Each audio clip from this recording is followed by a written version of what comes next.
true. Mutado just said, 2 Irish giants walk into a bar. Which would work in Ireland, especially. So anyway, so watched the debate. I thought it went well. Flew from Johannesburg to London. Once again, so awesome that Mike and Kathy were there from Sovereign, because it was like a vacation for me. Yeah, I spoke, I debated, but it was just glorious.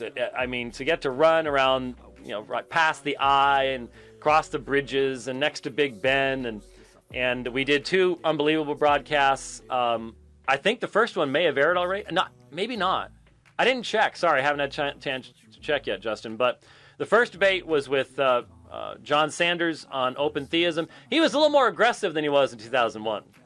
But it was sad, I think, once again. And he got really upset when I pointed this out. But it's all open theists can do. They have to attack the prophetic record of Scripture. He said, he did the Ezekiel 26 stuff. We talked about this a couple years ago when I did the debate up in Denver with Bob Enyart.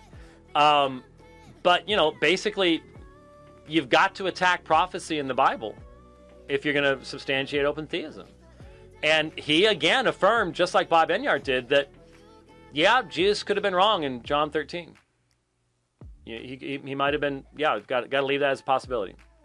The very means he uses to say to his disciples, when it comes to pass, you may know that I am. But hey, it may not happen, so then you may not know that I am.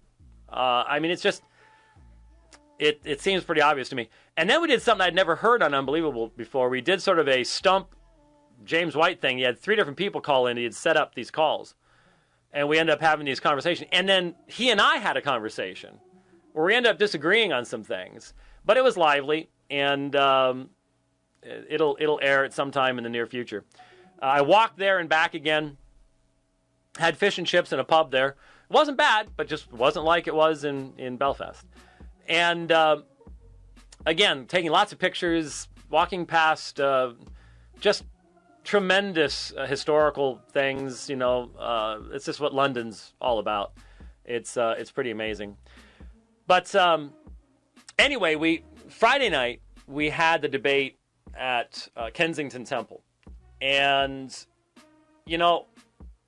this was not set up long ago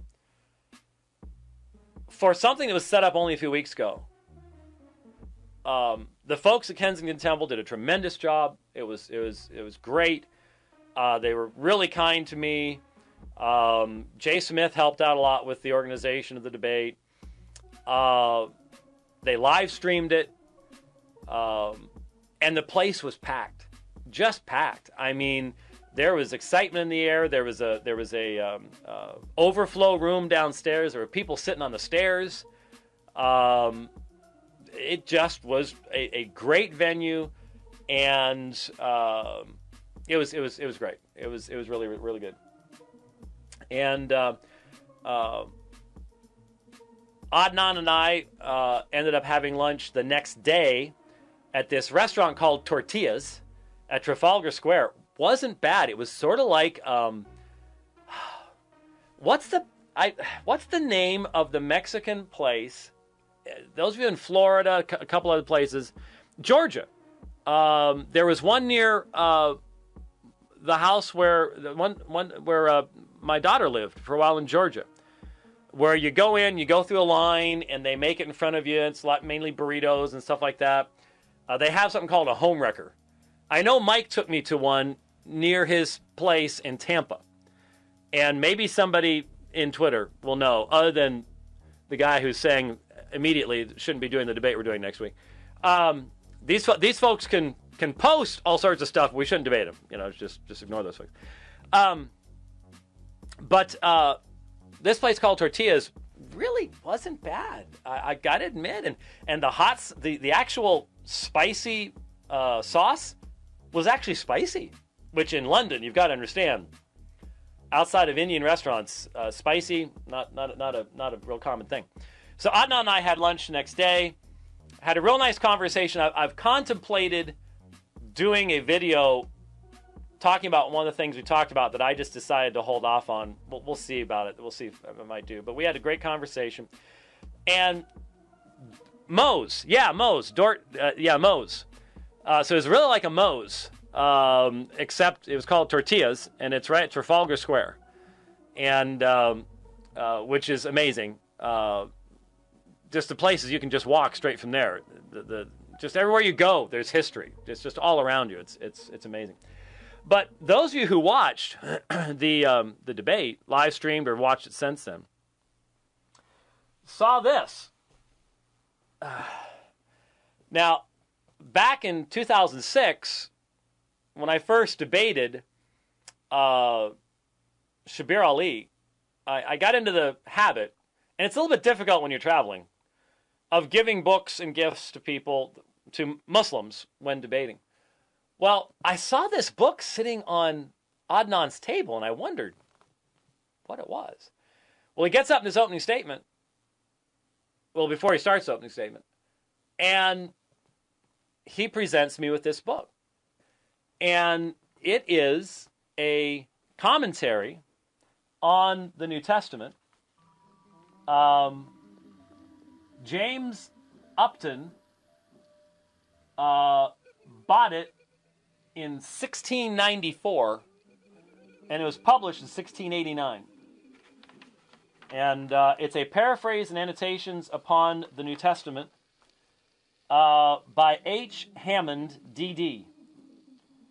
And there's the date, Anno Domini, and it's 1689, which is amazing for a Reformed Baptist. Adnan didn't know that there was significance to 1689, the 1689 London Baptist Confession of Faith, so I hope you found that to be interesting. But whole New Testament. Amazing. You do have to get used to S being an F, and somehow I got that and everything else I was given kindly into my luggage and managed to get it all home. It was pretty tight, and that's why my second carry-on was overweight, because I wasn't putting that in check luggage at all, and so I was overwhelmed by Adnan's kindness, and again, it's people find it difficult to understand. It was as always, as all of our debates between Adnan and myself, it was a sharp, contested debate. Adnan doesn't pull any punches, but we obviously are friends. We obviously get along. Now, the funny thing was, when we were sitting downstairs at